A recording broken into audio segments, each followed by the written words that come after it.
Dear friends, welcome in our channel. इस video में हम सीखने वाले हैं class 12 subject chemistry unit number 5 surface chemistry का। यह हमारा फर्स्ट पार्ट है। इससे पहले हम 4th यूनिट देख चुके हैं। अगर आपने वो वीडियोस नहीं देखे तो आप जाके देख सकते हैं। यहाँ पर हम सबसे पहले सीखने वाले हैं एडजॉर्प्शन क्या होता है एंड एब्जॉर्प्शन क्या होता है।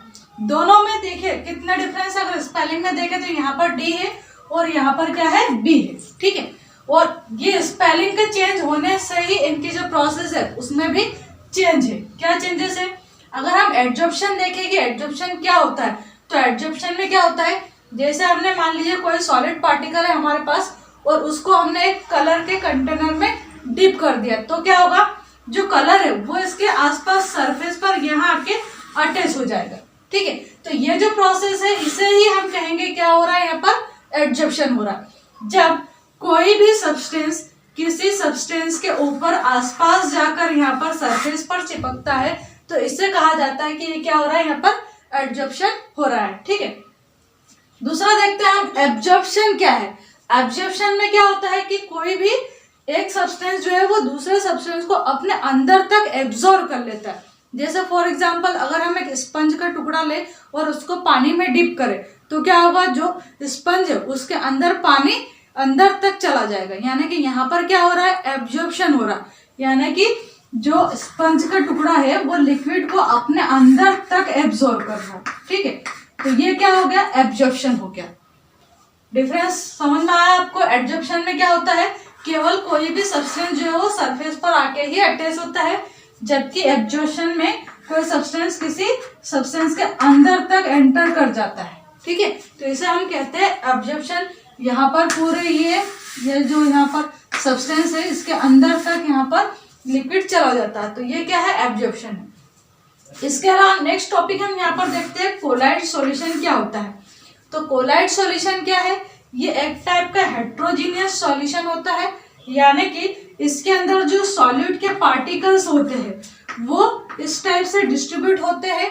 हमें लगता है ऐसा कि ये होमोजीनियस टाइप का है, मतलब पूरा सॉल्यूशन अगर हम देखें तो हमें एक जैसा दिखता है, बट एक्चुअल में यहाँ पर क्या होता है, ये हेट्रोजीनियस टाइप का सॉल्यूशन होता है। ठीक है, यानी कि इसमें जो सॉल्यूट है उसके पार्टिकल्स अलग से दिखाई देते हैं और जो सॉल्वेंट है उसके पार्टिकल अलग टाइप से दिखाई देते हैं। अब यहाँ पर ये जो सॉल्यूट के पार्टिकल्स है इनकी अगर हम साइज देखें तो कितनी साइज होती है इनकी, 10⁻⁹ से लेकर 10⁻⁷ मीटर तक इनकी साइज होती है। ठीक है, ये जो पार्टिकल है इनकी साइज कैसी होती, कितनी होती है, 10⁻⁹ से लेकर -7 के बीच में इनकी साइज होती है। तो इस टाइप से बनता है हमारे पास कोलाइडल सॉल्यूशन। फॉर एग्जांपल जैसे ग्लू यानी कि गोंद का जो सॉल्यूशन होता है वो क्या है, एक टाइप का कोलाइडल सॉल्यूशन है। इसके अलावा जो मिल्क है वो भी क्या है, एक टाइप का कोलाइडल सॉल्यूशन है। तो ये देखिए हमने कोलाइडल सॉल्यूशन की डेफिनेशन। नेक्स्ट टॉपिक है हमारा टिंडल इफेक्ट। टिंडल इफेक्ट में क्या होता है, सपोज हमने यहाँ पर एक कोलाइडल सॉल्यूशन लिया है। ठीक है, इसके ऊपर यहाँ से हम लाइट पास करवाते हैं। ठीक है, यहाँ से हमने क्या किया, इसके ऊपर सॉल्यूशन के ऊपर लाइट पास की और ऊपर से यहाँ पर हमने माइक्रोस्कोप से देखा। ऊपर से जब हम राइट एंगल पर यहाँ पर देखते हैं तो हमें क्या दिखाई देता है, ये जो पाथ है वो हमें विजिबल दिखाई देता है। ठीक है, यहाँ पर ये जो पाथ है वो हमें विजिबल दिखाई देता है। ऐसा क्यों होता है, क्योंकि जब यहाँ से हम लाइट डालते हैं तो जो कोलाइड सॉल्यूशन है इसके अंदर बहुत सारे ऐसे छोटे छोटे पार्टिकल्स होते हैं, है ना। ये पार्टिकल क्या करते हैं, जब इनके ऊपर लाइट गिरती है ना पार्टिकल्स के ऊपर, तो ये लाइट को स्कैटर कर देते हैं यानी कि फैला देते हैं, और जिसके कारण हमें ये जो पाथ है वो विजिबल दिखाई देता है। ये जो इफेक्ट है इसी को कहा जाता है टिंडल इफेक्ट। क्या है टिंडल इफेक्ट, जब कोलाइड सॉल्यूशन पर हम लाइट डालते हैं तो यहाँ का ये जो पाथ है वो विजिबल दिखाई देता है हमें। ऐसा क्यों होता है, क्योंकि जब कोलाइड पार्टिकल्स के ऊपर लाइट गिरता है तो वो लाइट को स्कैटर कर देते हैं यानी कि फैला देते हैं, और उस वजह से यहाँ पर ये जो पाथ है वो हमें विजिबल दिखाई देता है और इसी को हम बोलते हैं टिंडल इफेक्ट। ठीक है, ये जो टिंडल इफेक्ट है वो कभी कभी हमें अपने घर के अंदर भी दिखाई देता है। कैसे, जैसे मान लीजिए छत के ऊपर सीलिंग में से यानी कि खिड़की में से एक लाइट की बीम आ रही है। ठीक है, यानी कि लाइट की एक बीम आती है तो हमें क्या होता है कि छोटे छोटे डस्ट के पार्टिकल इधर उधर मूवमेंट करते हुए दिखाई देते हैं, चमकते हुए दिखाई देते हैं, है ना। तो वो जो शाइनिंग है पार्टिकल्स की वो क्यों है, क्योंकि सन की जो लाइट है वो पार्टिकल्स के ऊपर गिरी और पार्टिकल्स ने वो लाइट को स्केटर कर दिया, ठीक है, और इसके कारण वो हमें शाइन करते हुए यानी कि चमकते हुए दिखाई देते हैं। तो ये जो चमक है इसी को कहा गया है यहाँ पर कि ये क्यों शो कर रहे हैं, क्योंकि जो पार्टिकल है उनका साइज इतना बड़ा होता है कि वो लाइट को स्केटर कर देते हैं, और ये जो इफेक्ट है इसे ही कहा गया है यहाँ पर टिंडल इफेक्ट, ठीक है। साथ ही हम यहाँ पर देख लेते हैं कि ब्राउनी मूवमेंट क्या होता है। तो ये जो छोटे छोटे पार्टिकल्स होते हैं ये जब इधर उधर झिकझैक टाइप के मूवमेंट करते हैं, यानी कि सॉल्यूशन के अंदर जो भी पार्टिकल रहते हैं वो जब इस टाइप से झिकझैक टाइप से मोशन करते हैं, कहीं पर भी इधर उधर गति करते हैं, तो इनकी जो गति है या इनका जो मूवमेंट है उसे कहा जाता है ब्राउनी मूवमेंट। इनको ब्राउनी मूवमेंट क्यों नाम दिया गया, क्योंकि सबसे पहले ब्राउनी नाम के एक बॉटनिस्ट थे, उन्होंने सबसे पहले इस मूवमेंट के बारे में बताया था। क्या बताया उन्होंने कि जो कोलाइड पार्टिकल्स होते हैं वो इधर उधर मूवमेंट करते हैं, इसी को हम कहते हैं ब्राउनी मूवमेंट, ठीक है। तो हमने दो टॉपिक यहाँ पर डिस्कस कर लिए, एक तो टिंडल इफेक्ट। टिंडल इफेक्ट में क्या हो गया, क्या होगा कि ये जो पार्टिकल्स है कोलाइड सॉल्यूशन के वो लाइट को स्कैटर करते हैं, और ये जो इफेक्ट है उसे टिंडल इफेक्ट कहा है, ठीक है। ब्राउनी मूवमेंट में क्या देखा हमने कि सपोज यहाँ पर हम डायग्राम से देखते हैं कि ये डायग्राम है, इसमें मान लीजिए ये छोटे छोटे पार्टिकल है ना, ये वन पार्टिकल यानी कि ये जो पार्टिकल था वो यहाँ से चला इस पोजीशन पे आया, 2 पोजीशन पे, फिर यहाँ से चला यहाँ गया, ये 3 पोजीशन हो गई इसकी, यहाँ से यहाँ गया, फिर 4th वाली पोजीशन, फिर यहाँ आ गया, 5th वाली पोजीशन हो गई इसकी, फिर इसके बाद ये 6th वाली पोजीशन पे जाता है। तो इस टाइप से क्या है, यहाँ पर क्या कर रहा है, अपनी पोजीशन ये चेंज कर रहा है ना, यानी कि इधर उधर मूवमेंट कर रहा है, और यही जो मूवमेंट है उसे ही हम कहते हैं ब्राउनी मूवमेंट। आई होप आपको दोनों टॉपिक अंडरस्टैंड हुए होंगे। नेक्स्ट टॉपिक है हमारा इलेक्ट्रोफोरेसिस। इलेक्ट्रोफोरेसिस क्या होता है, जब कोलाइडल पार्टिकल का किसी इलेक्ट्रिक फील्ड के प्रेजेंस में माइग्रेशन होता है तो उसे कहा जाता है इलेक्ट्रोफोरेसिस। जैसे सपोज यहाँ पर हमने एक यू शेप की ट्यूब ली है, ठीक है, इसमें यहाँ से हमने कोलाइड सॉल्यूशन को फिल किया है। इसके अलावा यहाँ पर हमने 2 इलेक्ट्रोड्स लगाए, एक प्लस वाला एक माइनस वाला, ठीक है। अब हमने यहाँ पर जो कोलाइडल सॉल्यूशन लिया है इसमें सपोज मान लो माइनस चार्ज वाले अगर पार्टिकल्स प्रेजेंट है तो वो प्लस चार्ज वाली ये जो प्लेट है इसकी ओर मूवमेंट करेंगे, ठीक है। यानी कि इलेक्ट्रिक फील्ड के प्रेजेंस में जो माइनस चार्ज वाले पार्टिकल है वो प्लस प्लेट की ओर मूवमेंट करते हैं यानी माइग्रेशन करते हैं। इसी टाइप से अगर इस सॉल्यूशन के अंदर प्लस चार्ज वाले पार्टिकल्स होते तो वो फिर क्या करते हैं, माइनस चार्ज वाली प्लेट की ओर मूवमेंट करते हैं यानी कि माइग्रेशन करते हैं। तो इस टाइप से जो कोलाइड पार्टिकल्स का माइग्रेशन होता है in presence of electric field, इसे ही कहा जाता है इलेक्ट्रोफोरेसिस, ठीक है। इलेक्ट्रो मीन्स हो जाएगा यहाँ पर इलेक्ट्रिसिटी, और फोरेसिस का मीनिंग निकलता है यहाँ पर मूवमेंट करना, यानी कि इलेक्ट्रिसिटी के प्रेजेंस में जब कोलाइड पार्टिकल्स मूवमेंट करते हैं तो उसे कहा जाता है इलेक्ट्रोफोरेसिस। और ये 2 टाइप का होता है इलेक्ट्रोफोरेसिस, एक होता है कैटाफोरेसिस और दूसरा होता है एनाफोरेसिस। जब यहाँ पर अगर प्लस चार्ज वाले पार्टिकल्स मूवमेंट करते माइनस चार्ज के प्लेट की ओर तो उसे कहा जाता कि ये क्या है, कैटाफोरेसिस है। प्लस चार्ज का जब माइग्रेशन होता है या प्लस चार्ज वाले पार्टिकल्स का जब माइग्रेशन होता है तो उसे कहा जाता है कैटाफोरेसिस, और जब माइनस चार्ज वाले पार्टिकल्स का मूवमेंट होता है प्लस चार्ज वाली प्लेट की ओर तो इसे कहा जाता है एनाफोरेसिस, ठीक है, अंडरस्टैंड है। नेक्स्ट टॉपिक है हमारा कोगुलेशन या फिर फ्लोकुलेशन एंड पेप्टाइजेशन, ठीक है। तो सबसे पहला देखते हैं हम कोगुलेशन क्या होता है। अगर हमने कोगुलेशन समझ लिया तो इसका जस्ट अपोजिट होता है पेप्टाइजेशन, ठीक है। यहाँ पर अपन डिफरेंस नहीं देख रहे, यहाँ पर 2 टॉपिक डिस्कस कर रहे हैं, एक है कोगुलेशन दूसरा है पेप्टाइजेशन, ठीक है। दोनों एक दूसरे के जस्ट अपोजिट है इसलिए दोनों को मैंने एक साथ लिया है यहाँ पर। देखो कोगुलेशन में क्या किया जाता है कि सपोज हमारे पास कोई एक कोलाइडल सॉल्यूशन है, ठीक है, अगर इसमें हमने कोई इलेक्ट्रोलाइट लाके ऐड करवा दिया तो क्या होता है, जो कोलाइड सॉल्यूशन के छोटे छोटे पार्टिकल्स होते हैं ये न्यूट्रलाइज हो जाते हैं और आपस में आके चिपक जाते हैं। जैसे डायग्राम से हम समझते हैं, सपोज यहाँ पर हमारे पास ये एक कोलाइड सॉल्यूशन है, इसमें छोटे छोटे पार्टिकल्स है, ठीक है। इसमें मैंने एक इलेक्ट्रोलाइट लाके डाल दिया, इलेक्ट्रोलाइट, ठीक है। तो क्या होता है, ये जो पार्टिकल वो सारे न्यूट्रलाइज हो जाते हैं और न्यूट्रलाइज होने के बाद ये क्या करते हैं, आपस में चिपक जाते हैं। जैसे यहाँ पर आपस में आके सारे पार्टिकल्स चिपक गए और एक इन्होंने यहाँ पर बंच बना लिया और इस टाइप से ये क्या हो गया, एक गुच्छे के फॉर्म में एक साथ ये यहाँ पर बैठ गए। तो ये क्या हो रहा है, यहाँ पर कोआगुलेशन हो गया। कोआगुलेशन क्यों हुआ, क्योंकि ये जो पार्टिकल्स थे सॉल्यूशन के ये सारे न्यूट्रलाइज हो गए, इनके ऊपर जो भी चार्ज थे वो सारे न्यूट्रलाइज हो गए, ये आपस में आके कोआगुलेट हो गए, चिपक गए। ठीक है, तो इस टाइप से ये जो प्रोसेस है इसे कहा जाता है कोआगुलेशन या फिर इसे कहा जाता है फ्लोक्यूलेशन। ठीक है, जैसे अंडे में ये प्रोसेस होती है, अंडे को अगर आप मान लीजिए कच्चा अंडा है उसे अगर आप फ्राई करते हो तो वहां पर क्या होता है, जो भी अंडे के छोटे छोटे पार्टिकल्स है जब उसको गर्म किया जाता तो सारे पार्टिकल्स न्यूट्रलाइज हो जाते और आपस में आके चिपक जाते। मिल्क में भी ये प्रोसेस होती है, जैसे थोड़ा सा आपके पास गर्म दूध है ना, उसमें आपने एक नींबू का रस, नींबू लाके निचोड़ दिया, यानी कि नींबू का रस थोड़ा सा ऐड करवा दिया, तो क्या होता है मिल्क के अंदर जो भी पार्टिकल्स थे, जो भी कोलाइड पार्टिकल्स है वो आपस में आके कोआगुलेट हो गए, चिपक गए। तो ये क्या होता है कोआगुलेशन। कोआगुलेशन के जस्ट अपोजिट होता है पेप्टाइजेशन। इसमें क्या किया जाता है, जो भी हमारे पास अभी अभी हमने प्रेसिपिटेट बनाया, यानी कि जो भी हमने ये यहाँ पर इस टाइप से बल्क बनाया है इसको हम बोलते हैं प्रेसिपिटेट, शॉर्ट में से कहा जाता है पीपीटी। ठीक है, तो ये जो प्रेसिपिटेट हमारे पास है इसे अगर हम फिर से अच्छे से शेक करके डिसॉल्व करके वापस से इसको लिक्विड फॉर्म में अगर चेंज कर लेते हैं तो इसे कहा जाता है पेप्टाइजेशन। ठीक है, और ये जो प्रोसेस है ये भी इलेक्ट्रोलाइट की प्रेजेंस में ही होती है, यानी कि कोआगुलेशन के जस्ट अपोजिट अगर देखें हम तो ये जो प्रोसेस है वो क्या है, पेप्टाइजेशन है।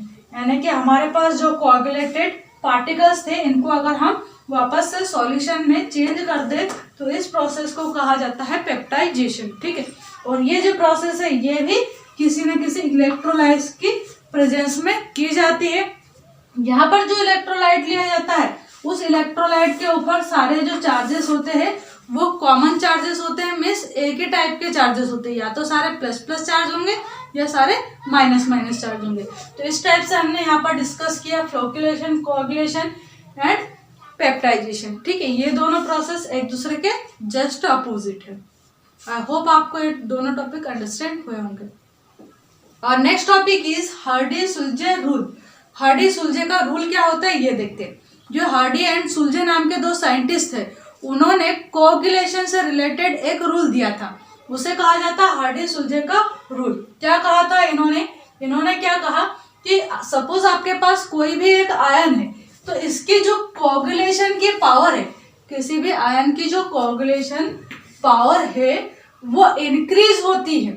कब इंक्रीज होती है, जब आप उसके वैलेंसी को इंक्रीज करते हो। ठीक है, यानी कि कोई आयन है सपोज आपके पास, अगर इसके आपने वैलेंसी को इंक्रीज कर दिया तो इसकी जो कोआगुलेशन पावर है वो भी इंक्रीज हो जाएगी। कैसे, सपोज यहाँ पर देखिए ये SN4+ आयन है। ठीक है, इसके बाद यहाँ पर अपन ने लिया Al+3 आयन, फिर Ba+2 आयन और K+1 आयन। तो यहाँ पर देखिए इनकी जो वैलेंसी है, इसकी कितनी वैलेंसी है 4 है, इसकी वैलेंसी 3 है, इसकी वैलेंसी 2 है, यहाँ पर वैलेंसी 1 है। तो जिसकी सबसे ज्यादा वैलेंसी है ना उसकी कोआगुलेशन पावर सबसे अधिक रहेगी। कैसे, यहाँ पर देखिए सबसे ज्यादा जो वैलेंसी है वो Sn की है, इसलिए सबसे अधिक कोआगुलेशन पावर जो है वो Sn की है। इससे कम फिर एल्यूमिनियम की, इससे कम Ba की और इससे कम K की, यानी कि पोटेशियम की। ठीक है, ऐसे ही माइनस चार्ज में भी जिसकी सबसे ज्यादा माइनस वाली पावर है उसकी कोआगुलेशन पावर उतनी ही अधिक है ना। जैसे यहाँ पर PO4 3- है तो इसकी कोआगुलेशन पावर SO4 2- से अधिक है, और इसकी जो कोआगुलेशन पावर है वो Cl-4 से अधिक है। यानी कि जो कोआगुलेशन पावर है वो यहाँ पर अगर आप वैलेंसी बढ़ाते जाते हो तो कोआगुलेशन पावर भी बढ़ती जाती है, ये वैलेंसी कम होती है तो कोआगुलेशन पावर कम होती है। तो ये कहा था हार्डी एंड सुल्जे नाम के साइंटिस्ट ने। नेक्स्ट टॉपिक है हमारा यहाँ पर डायलिसिस क्या है एंड इलेक्ट्रोडायलिसिस क्या होता है, इसके अलावा इमल्शन क्या है। तो देखते हैं हम डायलिसिस क्या है। डायलिसिस का अगर हम सिंपल मीनिंग देखें तो डायलिसिस का मतलब होता है किसी सॉल्यूशन को छानना। ठीक है, तो यहाँ पर हम क्या करते हैं कि यहाँ पर हमने इस बैग के अंदर लिया है कोलाइड सॉल्यूशन, ठीक है, और यहाँ पर इसमें हमने लगाई है एक पार्चमेंट पेपर मेम्ब्रेन। ये जो मेम्ब्रेन है वो सेमी परमेबल मेम्ब्रेन है, और ये जो इंस्ट्रूमेंट है इसका जो प्रिंसिपल है या जो डायलिसिस प्रोसेस है इसका प्रिंसिपल क्या है कि यहाँ पर इस सॉल्यूशन में ये जो कोलाइड के पार्टिकल्स होते हैं, यानी कि ये जो कोलाइडल सॉल्यूशन है इसमें जो कोलाइड के पार्टिकल्स होते हैं वो पार्चमेंट मेम्ब्रेन को पार करके नहीं आ पाते, ठीक है। तो यहाँ पर हम ऐसी इम्प्यूरिटीज को दूर कर पाते हैं जो कि यहाँ पर वाटर में सॉल्युबल रहती है। जो इम्प्यूरिटीज होती है वही केवल नीचे आ पाती है इस मेम्ब्रेन से होके, है ना, और यहाँ पर इसमें भरा रहता है वाटर। यहाँ से हम एंटर करवाते हैं वाटर को, H2 को, वाटर यहाँ से आता है इस सॉल्यूशन में, यहाँ पर भरा हुआ रहता है। बार बार इम्प्यूरिटीज आके वाटर में घुलती है और यहाँ से फिर जो इम्प्योर वाटर होता है उसको हम यहाँ से निकाल लेते हैं, ठीक है।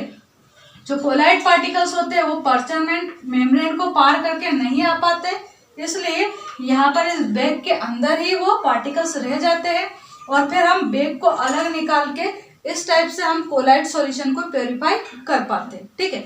अब एक और वर्ड आ रहा है यहाँ पर, इलेक्ट्रोडायलिसिस क्या होता है। अभी हमने क्या सीखा यहाँ पर कि डायलिसिस क्या होता है ना, अब देखना हमें इलेक्ट्रोडायलिसिस क्या है।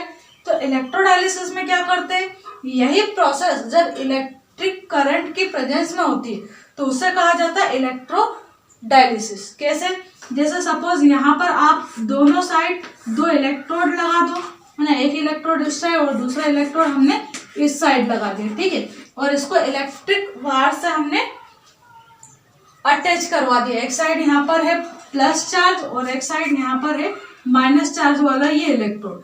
अब इस सॉल्यूशन के अंदर अगर प्लस चार्ज वाली इम्प्यूरिटीज होगी तो वो इस इलेक्ट्रोड पर आकर यहाँ पर अटैच हो जाएगी। प्लस चार्ज वाली इम्प्यूरिटीज जो है वो माइनस चार्ज के इलेक्ट्रोड पर आकर अटैच होती है। इसी टाइप से अगर यहाँ पर सपोज मान लीजिए माइनस चार्ज वाली इम्प्यूरिटीज है, कैसी इम्प्यूरिटीज है, माइनस चार्ज वाली, तो वो यहाँ पर माइनस चार्ज वाली जो इम्प्यूरिटीज है वो प्लस वाले इलेक्ट्रोड पर आकर अटैच हो जाएगी, ठीक है। और इस टाइप से हम ये जो प्रोसेस है डायलिसिस की ये जल्दी से करवा सकते हैं, किसकी हेल्प से, इलेक्ट्रोडायलिसिस प्रोसेस की हेल्प से। तो ये था हमारा डायलिसिस प्रोसेस। डायलिसिस का मतलब होता है छानना, ठीक। नेक्स्ट टॉपिक है हमारा इमल्शन। तो इमल्शन क्या होता है, डेफिनेशन देखते हैं। When a liquid is dispersed in an immiscible liquid for a colloid solution it is called emulsion. For example cream, milk, rubber, latex etc। यहाँ पर क्या करते हैं, सपोज हमारे पास ये एक सॉल्यूशन है ना, इसमें हम दो ऐसे इमिसिबल लिक्विड्स लेते हैं जो एक दूसरे में घुलते नहीं। इमिसिबल जो वर्ड आया ना यहाँ पर, इसका मीनिंग है कि ऐसे दो लिक्विड लेने हैं जो एक दूसरे में ठीक से घुलते नहीं है। जैसे सपोज यहाँ पर हमने वाटर लिया, ठीक है, वाटर में हमने ऑयल ऐड करवा दिया और अच्छे से हिला दिया, तो हमारे पास ये जो सॉल्यूशन बना वो कैसा सॉल्यूशन है, इमल्शन है। और इमल्शन क्या है, एक टाइप का कोलाइडल सॉल्यूशन है, ठीक है। इसी टाइप से इसको जस्ट उल्टा भी कर सकते हैं। जैसे यहाँ पर हमने ऑयल ज्यादा अमाउंट में ले लिया और वाटर थोड़ा सा अमाउंट में लिया और अच्छे से हिला दिया, तो यहाँ पर भी हमारे पास जो सॉल्यूशन बनेगा वो कैसा कोलाइडल सॉल्यूशन है, तो वो इमल्शन टाइप का सॉल्यूशन है। जैसे फॉर एग्जांपल जो दूध है, दूध के अंदर पानी भी रहता है और उसके अंदर फैट यानी कि घी भी घुला हुआ रहता है। हमें दिखाई नहीं देते दोनों अलग अलग, बट जो घी है वो दूध के अंदर घुला हुआ रहता है, इसीलिए दूध से ही तो हम घी निकाल पाते हैं ना। तो जो मिल्क है यानी कि दूध है वो क्या है, एक टाइप का इमल्शन सॉल्यूशन है। इसी टाइप से जो क्रीम होता है इसमें भी वाटर रहता है एंड किसी न किसी टाइप का ऑयल घुला हुआ रहता है। रबर में भी सेम यही प्रोसेस रहती है। इसलिए ये तीनों चारों जो एग्जांपल्स है ये किसके हैं, इमल्शन के। इमल्शन में क्या है, सिंपल है, दो इमिसिबल लिक्विड्स जब आपस में घुलते हैं, डिजोल्व होते हैं, तो वहां पर जो सॉल्यूशन बनता है उसे हम इमल्शन कहते हैं। आई होप आपको दोनों टॉपिक्स अंडरस्टैंड हुए होंगे। नेक्स्ट टॉपिक है हमारा गोल्ड नंबर, और ये जो टॉपिक है वो मोस्ट आईएमपी टॉपिक है इस यूनिट का, तो सीखते हैं इसको।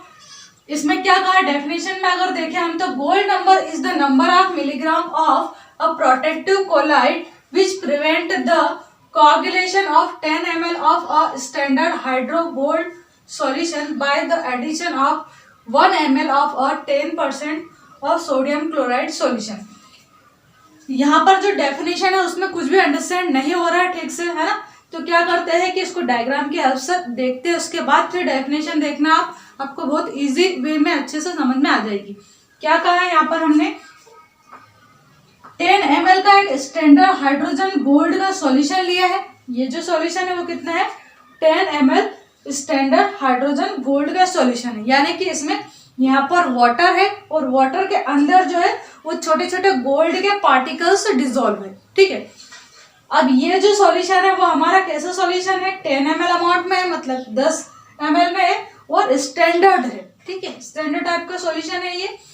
अब यहाँ पर ये जो सॉल्यूशन हमारे पास है, अगर इसको हम ऐसे ही छोड़ देते हैं तो कुछ टाइम के बाद ये जो गोल्ड के पार्टिकल्स है ये आपस में आके चिपक जाते हैं और कोआगुलेशन कर लेते हैं, ठीक है, और जो हमारा सॉल्यूशन है वो सॉल्यूशन डिस्टर्ब हो जाता है। हम क्या चाहते हैं कि ये सॉल्यूशन ऐसे ही बना रहे, तो उसके लिए हम क्या करते हैं, इसमें एक प्रोटेक्टिव कोलाइड सॉल्यूशन ऊपर से ऐड करते हैं। जो प्रोटेक्टिव हम यहाँ पर सॉल्यूशन ऐड करते हैं वो कैसा सॉल्यूशन है, उसका अमाउंट देखे तो 1 ml है, उसका परसेंट देखे तो 10% का वो सोडियम क्लोराइड का सॉल्यूशन है। कैसा सॉल्यूशन है, 1 ml एंड 10% का सोडियम क्लोराइड का सॉल्यूशन है। अगर ये सॉल्यूशन हम इस सॉल्यूशन में ऐड कर देते हैं तो यहाँ पर जो गोल्ड के पार्टिकल्स है वो आपस में कोगुलेट नहीं होते हैं और ऐसा कैसा सॉल्यूशन यहाँ पर बना रहता है। तो यहाँ पर हमसे क्या पूछा है कि गोल्ड नंबर क्या है, तो गोल्ड नंबर क्या है, gold number is the number of milligram of a protective colloid. ये जो प्रोटेक्टिव कोलाइड हम यहाँ पर यूज कर रहे हैं इसी के नंबर है गोल्ड नंबर, ठीक है। क्या है गोल्ड नंबर, ये जो हम सोडियम क्लोराइड का 1 ml और 10% वाला जो सॉल्यूशन हम यहाँ पर यूज कर रहे हैं उसी के नंबर को कहा गया है यहाँ पर गोल्ड नंबर, ठीक है। अब डेफिनेशन देखते हैं, आई होप आपको अंडरस्टैंड हो जाए। Gold number is the number of milligram of a protective colloid which prevent the coagulation of 10 ml of a standard hydrogen gold solution by the addition of 1 ml of a 10% of sodium chloride solution, ठीक है। Example देखिए, example में क्या कहा है, यहाँ पर starch है, स्टार्च का जो गोल्ड नंबर है वो कितना होता है, 20 से लेकर 25 तक होता है। वैसे ही जो एल्ब्यूमिन है इसका अगर हम गोल्ड नंबर देखें तो गोल्ड नंबर क्या है, 1 से लेकर मतलब 0.1 से लेकर 0.2 मिलीग्राम होता है। यहाँ पर आप ml लिख सकते हो, है ना, ml में, ठीक है। तो ये था हमारा gold number topic, I hope आपको अंडरस्टैंड हुआ होगा।